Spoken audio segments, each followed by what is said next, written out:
Hi everyone, how's it going? Yeah, complete silence, great. We're in Latvia, it's winter, yeah, I get it. Great. Anyway, my name is Janis, Kreilis. It's a pleasure to be here along with our three panelists. I'm personally very interested in this topic. Why? I'm running a recruitment agency, yourmove.lv, so we're dealing with a lot of the lack of understanding of skills in the IT sector, but also the changing labor market landscape that we'll all have to deal with. So I'm very, very happy to have three people who are experts in this, who work with startups and education as well. So I guess let's just have a very simple opening line.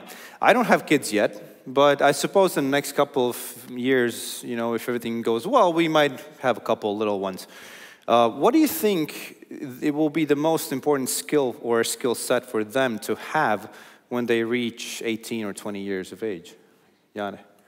Okay, I think the key thing that our education system needs to impart on children is metacognition skills, so the ability to reflect on how they learn. So learning to learn is the #1 priority. Sort of like self-awareness of their internal process. Exactly. So being aware why you succeed at what you succeed and why you struggle in the areas that you struggle with. Yeah, all right, cool. We'll come back to that. Linda, please. What do you think? I would mention two things. The first is quite similar. I think it's self-regulation, that we need people who take responsibility of their work and their ongoing learning. As well, we need people who can monitor their own success and give and receive feedback and in order to improve and develop their work. And the second thing, I think, working with kids, ability to innovate, to create solutions with technologies, especially if we live in 21st century. Right. Just a little follow-up. Do you think everybody can innovate? I think we should give opportunity. Okay. As we start in the primary school, we see that kids are curious and they are ready to ask, and then it's up to them. All right, cool. Voitto, what about you? I think taking a note from the Finnish book, critical thinking would be a skill that never gets old when it applied to problem solving. So critical thinking and problem solving will save kids. So sure, what I heard, so critical thinking, self-reflection, innovation, understanding yourself better. Do you think those things can actually be taught in a public school, let's say?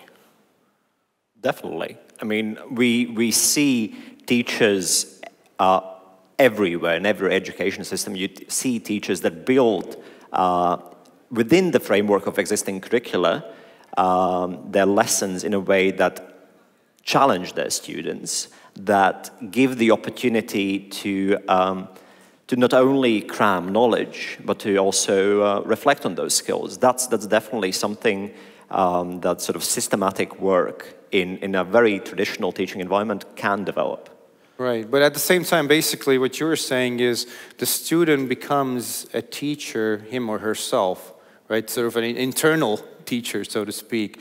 How can teachers be prepared to give this kind of, to impart this kind of very meta, I would say, knowledge to the kid who actually, yeah, you're right, he'll have to go to the workplace and, you know, probably everybody has heard, right? We'll all have to continue learning as we go on.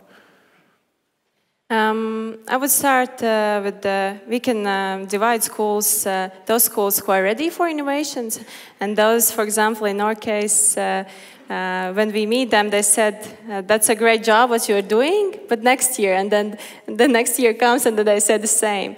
What happens with these schools who are ready for innovations, they learn from the private sector, and in one point they become much more closer to the job market, and they really prepare these kids for the 21st century skills. So that's, I think, those schools who will apply these technologies and will learn from the private sector, those will be the winners. So yes, actually public and private is something that I've been thinking a lot about. And you know, we already started this discussion at the Riga Venture Summit before TechChill. Can the public system be quick enough to adapt to the ever-changing, very, very quickly changing landscape. Voitto, Finland, where you're coming from, is worldwide known for its public school system as one of the best examples. But what's your take? Is it already future-proof, or what are you guys in Finland thinking about? Where do we go next? What's the next step of improvement? We're like, I think, still the biggest proponents of public education system because it's only the public system that can provide an opportunity of equality in an essence. However, on the other side, since the world is changing fast, we see a lot of these private new teaching models, new business models come into play where they might, in 10, 15 years, compete with the public system. But for providing a 16-year learning path from a kid to a young adult, we're still proponents of the public system. Right. Yeah, Janne. Yeah, and I think here it's very interesting. We're talking about how can the public sector shape good education, and we're treating good education as this one thing. And there's essentially two ends of the spectrum. How do we get sort of horrible or bad education to a reasonable standard? And the sort of public planning, the model that you sort of allude to, where it's slow, it's rigorous, there's a lot of accountability, that can work. Mm-hmm. But then, even within public sector, once you're at good, to get to those points of excellence, you abandon the control, you abandon the 7-year planning period, you give accountability to teachers because you've built up a profession that you trust in. And that seems to be the case for Finland, that seems to be the case for Singapore as well. Right. I think what we kind of need to realize in every school institution is that the old way of thinking school and teachers as a content delivery platform, so giving the information that the students need and need to learn upon, we need to start thinking about it as an environment where you get the peers and the tools, but the rest is out in the open. Everything can be found online. Yeah. Well, here's a question from the audience. Thank you so much, and I encourage more questions here. Now, of course, technology is going to keep improving in a hockey stick manner, right? It's just going up, and there's no way, no end in sight for this rocket sort of fueled growth, right? But how can schools keep up with this change? And the crucial word here, I guess, is not get bureaucratically stuck. Okay, so if we're thinking about incentives, right. Because how can we keep up with this change? We just change our ways of behavior. We're not held accountable to a sort of outdated standard typically. So how do you build accountability and assessment mechanisms that take into account change? And that is, I think, currently the biggest gap in education. The biggest area for improvement is you can easily measure sort of how well you solve differential equations in an exam. Metacognition, critical thinking, self-regulation, innovation, you can't measure that in the exam. So in general, how can schools do that? Is invest a lot of time and effort to craft assessment, to craft exams, essentially systems of accountability that enable them to essentially give them freedom to adapt. Yeah, I guess multiple choice really won't be the go-to assessment tool here, right? Sort of like I would also mention, I think in Latvia's case, there is a quite big misunderstanding with the use of ICT at the schools. Okay. There is a research that quite good numbers, 80% of schools in the STEM subject use ICT. But the tricky part is 20% of those schools, in those classrooms, children take over these technologies. So it means that we use ICT at schools just to present material. And if we compare those schools who use ICT and who don't use, there is no much difference because schools don't use the full potential of technologies. So. Right. So it's basically kind of halfway there. Voitto. Yeah, I think the big question that technology proposes to the system is we are already able to customize each individual screen with tech giants to promote content for people, but still we're not individualizing teaching itself. And that is not a technological problem to go from a sort of cohort class-style thing to a total customized individual tech-assisted way of looking how and testing how students are performing and doing. Yeah, you're pretty much speaking about a paradigm shift, right? From the system of here's a class, here's like 20, 30 students, here's a teacher, here's assessment, right? So it's kind of like the next model, right? But I want to take another question. I think this is a very concrete and good one. What subjects would you add or remove from the curriculum to ensure sustainability not only for future IT jobs? We actually did that change in Finland, or we're now doing it for basic education. And in principle, we removed all the subjects. So we're going to this phenomena-style learning where you're taking young kids into the forest and just seeing the forest ecosystem, learning about biology, geography, and then mathematics while you're there inside that context, which is the forest ecosystem. So I really think that type of phenomena-based teaching will not make curricula obsolete in terms of subjects that kids are learning, but it will help them think and connect each of the subjects together. I would also agree that I think it's not about the subjects, it's about how we organize this learning process. Now we have 40 minutes sport, then language, then math. We should make as a one topic and integrate the subject between and make these connections so that kids can see how they can apply this knowledge in real life. Right, right. Jani? I absolutely agree with that. But I mean, if you think about the things that need to be taught additionally, they don't make sense as a subject. I mean, if you just think, I got a master's degree in critical thinking.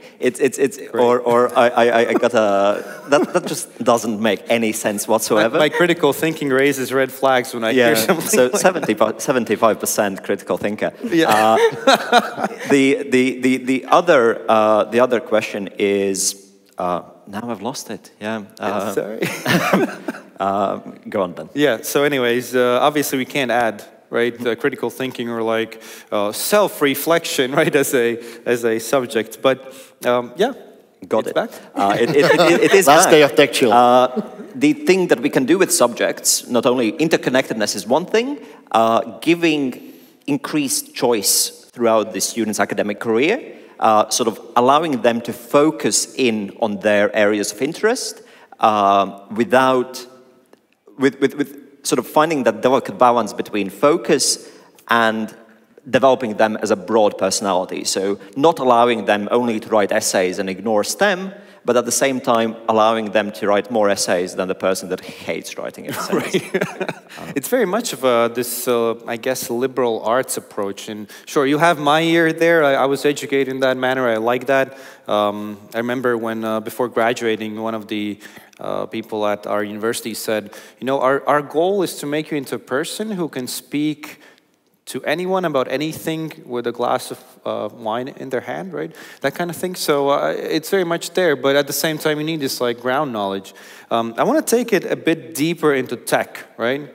So very simple question: should programming be mandatory for everyone, or will it have to be?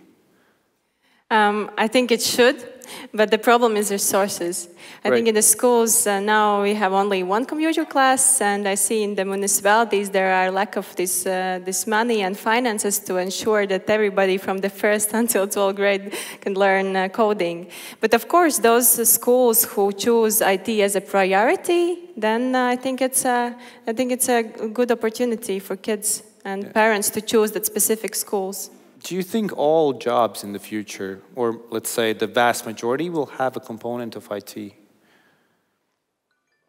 I mean, they will be IT enabled. Yeah. So software mediation will happen in every goddamn industry there is. Doesn't mean that everybody needs to be able to develop those systems forward, and coding itself is being made easier all the time with new tools and tools and tools. So not everybody needs to go deep into the tech stack to be able to perform. But the growth rate that this change is happening is still not the same as we're increasing starting positions, for example, in ICT universities. Finland has been stagnating 8 years. We haven't added a single new position or new opening in how many students we take in to learn programming. And on the other side, which I think is still the critical error in the system, 90% of those people who start learning programming are male. So we're building a future where everything is software mediated, and 90% of people who are doing the mediation and building and grabbing the value from that are male. Right. And do you have anything to add? Yeah, it's actually the question of equality, and I mean, programming as it's treated now is a niche thing, and there are aspects of programming that are emphasized over others. I mean, it being an incredibly creative discipline, there was a nice piece of research that we did in Riga, asking 8th graders about would they consider a career in ICT, and of course there was a massive gap between boys and girls, and for girls they explicitly said that they appreciate being able to be creative and social. They expect that from a career, and I think you'll agree that's there in ICT, but it's just not something we think about. So just adding mandatory, I don't know, Python lessons, that's not going to help that.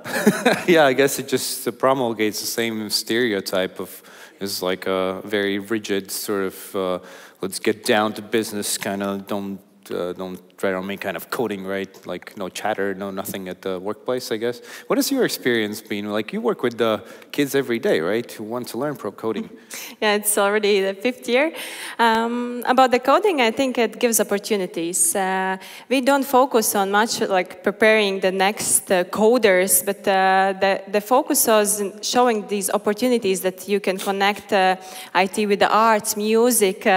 Last year we had a camp with entrepreneurship, so they made a prototype and the pitch to programmers. So I think coding is an opportunity or a tool how you can develop all these skills what we mentioned in the discussion. So right. I see just we don't send the kid to sport classes that he will become Kristaps Porziņš. Yeah, that's the same with coding. It teaches how can you think logically. Right. Yeah. So it's more of like a skill rather than a lifestyle, so to speak. I guess these like stereotypes of this lone coder somewhere in a like a little garage. I think they're still very valid, and I guess I don't know. Somehow guys think maybe that's a good thing.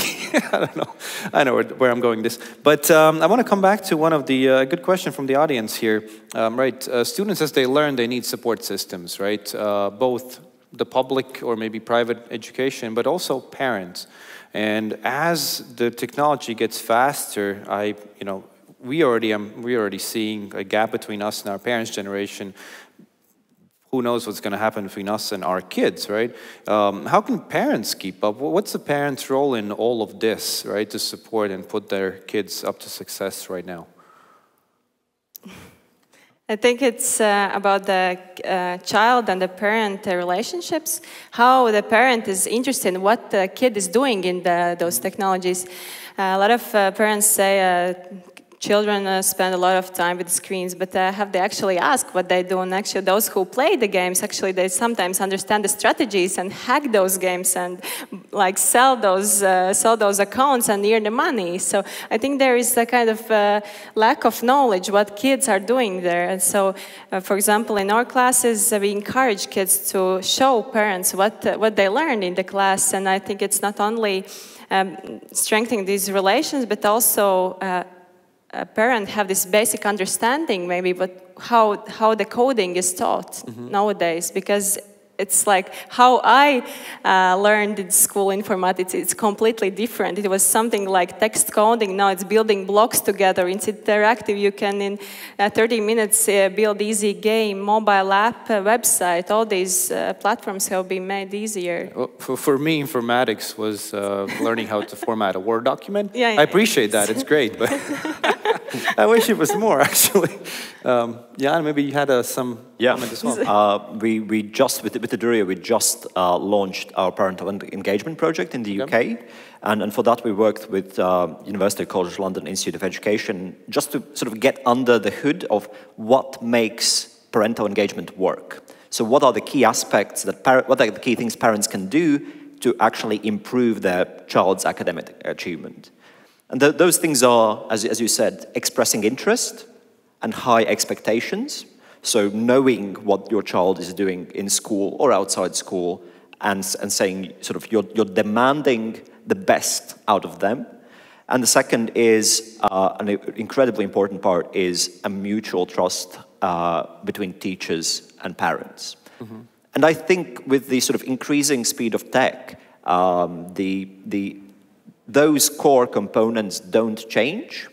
So the things that a parent can do to make sure their child reads well or builds a character that's conducive to learning, the same character, the same approach works in this seemingly different tech environment.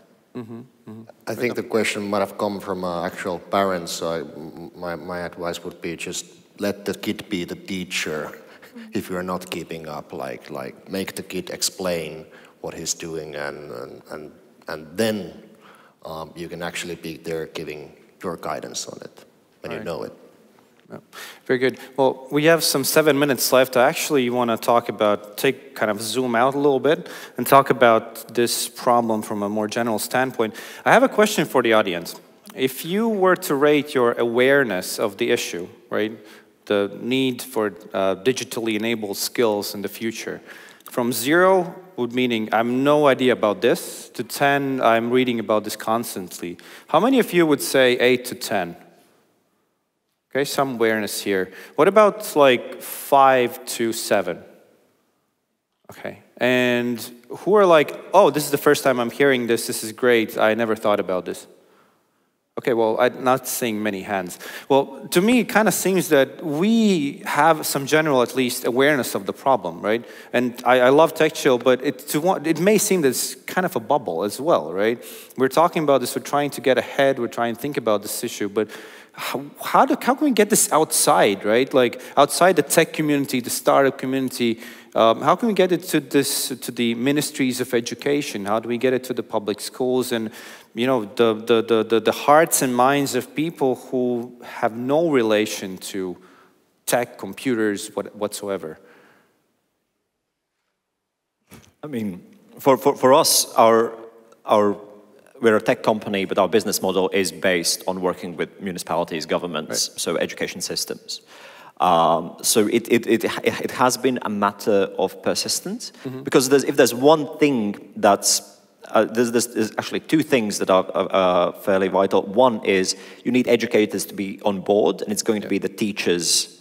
And the second one is the educators generally want the best for their children, etc. They are conservative, but they have the children's best interests at heart.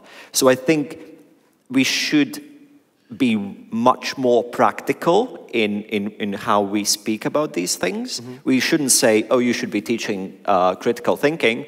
And they go, "Yeah, right. Come work in the classroom for a couple of weeks, and then you'll see." It should be, okay, there's this brilliant lesson plan that I saw that does this very well while hitting your targets in the exams that you as a professional will be assessed against. Mm-hmm. So essentially getting practical case studies, practical demonstrations of impact in our narrative, in a lofty narrative of 21st century skills and how great tech will be. Mm-hmm. Sure, it's very much of a sort of a bottom-up approach, right? Working directly with the educators. Mm-hmm. Alinda, what do you think? I also face difficulties with the municipalities, and what I have found out, of course, there are active municipalities that I have few meetings and they agreed on sponsorship, and then I have, I participated in 7 committees, and decisions haven't been made for like 6 months. But what we understand that the best case is that we find those best teachers. And through the teachers, we go from the down, as you said. Mm-hmm. So in the first, when we started, I thought, okay, we have to talk with the municipalities, but actually you have to find those talents for teachers who are passionate about these kids. And maybe they can be without coding knowledge, just like with the enthusiastic and the good with the kids. So find those teachers and let them shine. Well, Voitto, Finland's case is a bit different, right? It seems that the country came together and decided, hey, this is what needs to be done in many ways. What prompted that, do you think? Well, if we're talking about ICT education, we still haven't done it. We're struggling there. Like I said, we haven't added new positions for students to get in, and we have coding schools popping up as a private or NGO base. So it hasn't happened, but now the message is being told by the industry itself. Like we're going to be, we need to employ 35,000 people into programming roles in the next 10 years. Where are those people? Can you help us? So that is happening. On the other hand, since we have a very good teacher education, we still think teacher is the killer app of the school. A lot of the teachers have been just freed. So they're experimenting with different apps, they're experimenting with different tools to use in their education, and they're quite free to do that. So the quality of the education is solved by the teachers themselves, picking up the technologies that are available to them. Yeah. All right, well, maybe at last couple of minutes that we have, there are kind of, I would say, two related questions, maybe. One is, what do you think about distance learning, right? Because technology basically enables that, to do that much better. But also thinking about our region, it's very sparsely populated, and then there's, you know, Latvia, like a very centralized country, half of population lives here. Can those two things, can distance learning and can tech help in these two cases? I mean, clearly the answer, yes, it can help, because... Should we rely on it, though?